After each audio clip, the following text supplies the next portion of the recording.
إنما الصومالية دا عد إلهي حق إلهي نا والصحراء والله كان وحو وايي قف daacad isaga waayay waa isku soo baxaysiin wariyaa bataxo soo bax batataco magaciina waa ka kufsaday had baan ka kufsaday السلام in adeer عليكم soo dhawow ودوهي waa arkay ubaxa waa soo dirsanaysa gabadhanaa ka heshimaano فنانات مسوقشتا قرنا يقول جري فنانات مسوقشتا yaa هذا عصير دكتور soo gasho funaanad yaan faar laygaga kaa qabani soo carar waa runtiisa la fiicanaye maaragta already inta jacayl ba isku eegeen walla iyo bille guys ma aragtay inta jacayl baa la isku eegay already qacdi jacaylka ay galayaadhay qacdi jacaylka هلا شيء كذا هو ديدي wallahi billahi maaha laakiin jacayl indha jacayl baad ku eegtay isna uu kugu eegay that's okay anaga qishka meel walba waa ka wadnaano وأنا أركيا سيف عم walaal bataaxow soo dhawow horta marka hore bataatow magacaaga waa kufsaday iga raallahaw walaal da'daada iyo meesha ما مقعص وكويستا كايبس ديار الله da'daada iyo meesha مضحة إيسارتها مضحة إيسارتها thank you walaalo da'daada iyo meesha joogto walaalo شان يا فرت الجر haye كبدوا كوينها وملينها may codka kor qaad maxaa tan 45 jir jooga xagee شان يا فرت الجر haye باسبور سويل سوتو لندن حدا جوجو haye okay waa idin kala baxay suga daba laakiin dabcan waad soo qabsatay soo gabadhaada interest siinaysa maano ما شاء الله هو قبل okay waa idin kala baxay sulaaqa what do you think wiilkan walaalo ما حتى ما إنك UK بتشوك تبعتري هذا يوكي جوجا أوكي UK إنك استيقظ فوق تهاي هيا أنا لك رئيس ودنا هيا ويا يوروب أنا هاي ويوروب ده رالي هاي نادر أنا ويوروب ما كرو wuu karaa wuu ku imaan karaa halo wiilkan kamtee jacaylku xuduud ma leh قارون والله تاسي بين معها yes that's why jacaylku xuduud ma leh bal horta isbarta لكن إنجليزي بنكو هلا أنت بدن ده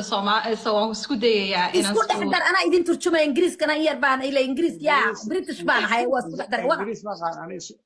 يا إنجليز كوكو عصبها هذه دور بلود أنا جوجا إنجليز كم قرأت anaa idin turjumaya bal horta iswaraysta walaalayaal jacaylku xuduud ma leh ما حد what are your three strengths كصدق ده واحد like how do you say strength so ما حنا نقول عادي عاوي نادر saddexda waxa aad ku adag tahay ma la dhahaa miyay mise naadi af Soomaaliga ma waayaa maraykanka waxa uu doonaya qof ingiriisiga ku hadla because inta badan aanu ingiriisiga ku hadla wadanka ku soo barbaaray ma aragtay like waxa ku fiican tahay miyaa la dhahaa walaalo saddex waxa ku fiican tahay istiyooga calaashaan adigu ku fiican tahay daadin tray istiyooga ting maxaa la dhahaa Soomaaliya waxaan ku fiicanahay horta shiifaan ay kuuganahay ko waxaan ku fiicanahay gabdhaha sida loo dhaqaaleeyo ama dumarka loogu naxariisto waxaan kaloo ku fiicanahay meelo kale oo aan la sheegi karinaa jirto allah ku arusho saddexdaas waxyaalood diinta sidaas tihiin dumarka saa loo dhaqaaleeyo iyo maxaa tiri shiif oo cunto kariyin cunto noo kariyo sheef marka qofka hadiiba uu yani hadii ilaahay ku rooyo oo dhaqaaleynayo diintana waa ku fiican sababtoo diintu waxay afartan baa ku dhaqmaanay sama okay saddexdaas buu ku sheegay ka socda marka haye salaadii diinta sidaas isku tihiin adigu salaadaada may ku dhaaftaa ama tukada kasaan waxaan doonayaa qof waqtigiisa waqti shantiisa waqti tukada ilaahay ka baqaya xagga ilaahayna u socdo wax ka doonaya xagga ilaahayna wax ka samaysto waxaa waaye islaan aan nahay kullaytaba xalay waa maqlaya barnaamijka maraan ani shaqa aan ku jiray dad gaala ah soo gala qolka in la dhahayo gabadha walaashay ashhadu an laa ilaaha illa allah taas hadda su'aasha ka jawaab bataaco islaan boqolkiiba boqol islaan aan nahay waqtiga ilaahayna waa dukadaa ani habeen madow waan shaqeeya maalintiin waxaa waaye maraan jiifo iyo xilli aan dukanaya iyo xilli aan soo jeedo habeenkii aan galaa shaqada hay ma soo guursatay maasha allah ilaahay ubad ma ku siiyey maasha allah ubad kale maa doonaysa inaad dashid haddii ilaahayna siinaya ma diidayo laakiin ani hadda maanta afar ay joogto hal gabar ah iyo saddex wiil ah صح marka ilaahay hadduu ku siiyo hadduu ilaahay ku siina alxamdulilah hadduu ilaahay subxaana watacaala hadduu isiiyo alxamdulilah hadduu isiinayna alshukri lah laba jawarba bas maxaad qabataa shaqo hadda waa shaqeeyaa habeen madow waan shaqeeyaa waxaan ka shaqeeyaa Boston ka shaqeeyaa oo maxaa la dhahay amni Soomaal lahaa Amazon ha oo mobilada iyo waxaas iyo waxyaabaha yar aan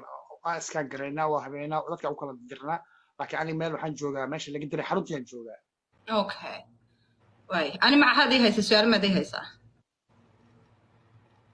ha maxaa ka taqaanaa nolosha maxaa ka taqaanaa horta noloshu iska adagtahay si kastaba haddaan oo eego noloshu waxa weeye waa laba qof oo ilaahay ku xidhan oo doonaya in adduunka isla noolaadaan ummad isla korsadaan aakhirana noo shaqaysto because qof kastaba xabaal baa sugaysaa xisaabtiisii so noloshu waa laba qof oo isla shaqaysanaya ifka iyo aakhiro oo diinta iyo wax kastaba iskula imanaya صح taasana beenta ahayn waa muhiimada waay صح wax kale inay su'aalo kale waxaad kugu jiraa way weydii kartaa adiga ma anigu laakiin ani waxa igu yar adagu waad iga fogtahay sida kale alxamdulillah waad iga fogtahay dad Yurub joogo waan iska ilaaliyaa inta badan marka saacadaha iyaga kala duwan Canada iyo Yurub aad baan u kala duwanahay Mareykanka waxa ku aan markasta Mareykanka uga doonayn qiimo waxa weeye saacadaha iyagu kala duwan waan saacadan balabun bay iga dambeeyaan bamid uma ka dambeeyaa laakiin su'aal baa laakiin meesha imaan karto oo amar walba dadka Soomaalida ka hoos baxdo waxa weeyaan qof guuri kara ma tahay haddaan mustaqbal wada samaysano saas oo kale waa la isweydiin karaa no anu ma guuri karo hay isaga weydii marka adu ma guuri karaysaa guuritaanka Canada horta ma xuma oo hadii nolol la samaysanayo maanta kaliya ahaw iyo guurista horta wax maanta aniga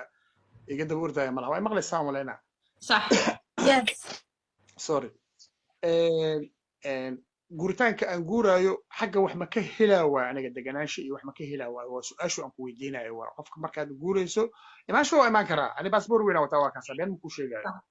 aan masuul shaan passportkii waa ka ma waa kormaysanay su'aasha jirta waxay tahay ha su'aasha jirta waxay tahay haddaan imaado meeshu yacni inaan sii socdo soo socdo miyaa mase deegaan waa laga helaa waa oo adaa yaqaan meeshaas horta shaqooyin ma waayisnin haddaa tahay shaqooyinka uu Canada way iska jiraan waliba magaalada degana waa meeshii saliida iyo degana meeshii saliida ka soo saaran baa noo dhow so shaqooyin rag uma waayaan xaggan wadanka yaga adigu runtii anigu next 5 years ka dambe soo socdo waxaan ku tala galsanahay inaan anu wadankayga hooyo u shaqaysto ku noqdo businessyaalka furto ma doonaysa wadanka hooyo inaad ku noqoto mise Europe iyo wadanada qurbaha adoo joogaysaa horta anaga kan uma aan dhalan dad baa dhistay anaga keena naftirkiisa hadii nabad yar aan helno oo cabsida ay naga go'do waa guri karnaa wax weyn ma sababtoo ilmihiina xagga u roon nafteenina xagga u roon anaga jirkeena Afrikaan hadaan nahay qabowno walooma tala gelin anaga sababtoo geedkiisa u daadanayna anaga naftirkeena صح yaa huna diintana xagga ba ka wanaagsan runtii waa ka sababtoo xilli walbo meeshan waxa laga yaabaa salaadu inaan masaajid lagu helno guriyaha lagu tukado khudbada jimcaha la isugu yimaada macquul ah sida qabta markaan ka hadlayo صح meelaha qaarkood ba sheegin aniga oo dadka baagamuudada ah oo markaas oo meel isugu imaan karaan ما إن شاء الله أوكي وأنا يجينا والله أنا تابع كحرنا هاي دوفيستني وحني يوروب لكن إن شاء الله وأنا يجدونا لا حق وحق صاروا إن شاء الله بالله اوكي بتاحو magacana kula baxay okay bataxo gabadha su'aal ma u qabtaa muhiim ah halkan ma aragtay aad ku weydiiso ها كل horta qof weyn waaye oo ma sha Allah su'aalo qaldan ani ma aan weydiinayo laakiin su'aashii sababtoo dadka oo kulli tabo waxyar iga yartaan u filaa aniga kulli tada 45 jir da'deeda ma aan weydiinin weydii hadda maxaa dhacay yaa huna waan ka yeerahay buu leeyahay ana ka weyn oo da'du way dada ma weydiin ma aan weydiinino way iga horeysay ma aad fahmin way iga horeysay sanad ka weyntahay bataxo 5 sanad ka weyntahay ma maqlinaan ku dhaw way iga horeysay da'da markii la weydiinay way iga weyntaa kuma aan dhihin no I know adaa yidhi waan kaa weynahay ana waxaan kula igama weynin shan baad iga weyntahay marka bay waxyaabay oo la isweydiinayay iyo kulli taba aniga mar waliba hablaha Soomaaliyeed aadan u jeclaa ana hal gabar aan dhalay oo 12 jir ah saddexda wiil iiraan ka jeclahay hal midaan leeyahay qofka haddii aad isqaadataan adiga waxaad ku dili lahayd ku dil laakiin ra'yi kale ha ku dilin kelmaddaasaan raacina aniga okay waa dhammaatay hal su'aal oo muhiim aad rabto inaad public ku weydiiso ma jirtaa mise waa kaa dhammaadeen bataxo su-aasha aan weydiinaya waxay tahay yani mar walba ninka waad u baahan tahay soo maaha mase dadka waxaa tahay bishii hal mar su-aashaas warda ilaahay baaba dumaryan nin isku sameeyey waan isku wala baahan yahay okay waa marka muhiim waa intaas waay maasha allah wax kale ma u qabtaa su-aal kale ma u qabtaa okay Sulaqa what do you think adiga long distance walaal Europe ma karo taan waan ku sii sheegayba Europe absolutely حتى هدو إيماناي okay hey way you know what I'll give a chance how about that that's good thing absolutely life is about give a chance life is